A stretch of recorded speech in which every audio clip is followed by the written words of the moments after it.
Kapamilya, bukas na ang bakbakan ni pound for pound King Manny Pacquiao at ang dating may hawak ng titulo na si Sugar Shane Mosley. Kapwa pasok ang dalawa sa weight limit sa weigh-in kanina sa MGM Garden Arena. Nagpapatrol mula Las Vegas, Nevada, Dayan Castillejo. Nagtagal muna si Manny Pacquiao sa kanyang suite bago pumunta sa MGM Garden Arena para sa official weigh-in.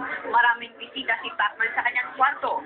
Kabilang dito ang tatay ni Pacman na manonood ng laban sa anak sa ringside sa pangalawang pagkakataon. Si Jinky ang kasama ni Manny pababa ng kanyang suite. Siksika naman sa MGM Hotel dahil sa dami ng fans na gustong makapasok sa weigh-in.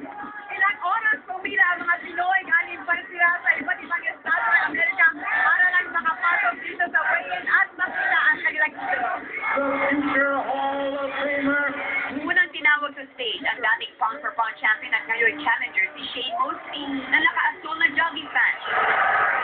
Pagtawag kay Pacman, halos mapili ang lahat sa lahat ng sigaw ng mga Pinoy. Eksakto sa welterweight limit si Mosley, 147 pounds. Hindi nagpahuli si Pacman. Maganda rin ang forma. Ang kanyang timbang, 145 pounds.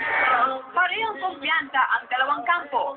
The weight's not a problem, but he's going to come into the ring, fighting weight, best fighting weight for Manny Pacquiao, 48, 49, right there. We have to use our advantages. He has to use his. He's pretty much very similar. The speed, his power there. The advantage Manny has is age. As far as youth, the advantage Shane has is age is his experience. Pabor kay Manny ang halos lahat ng boxing experts. Pacquiao wants to win the fight. As much respect as I've always had for Shane Mosley, but I'm not sure it's enough to beat Manny Pacquiao the way he is fighting these days. Manny's going to win, but I think it's going to be one you're just never going to know because each guy is going to be that much away from danger the whole time. Pagkatapos ng weigh-in, may live interview si Manny sa ESPN Espanyol kung saan host ang kanyang dating tinalo at maaring makasagupang muli si Juan Manuel Marquez. Hindi naman nasindak si Pacman sa forma ng kalaban sa weigh-in. Bato-bato din naman ako eh. Wow!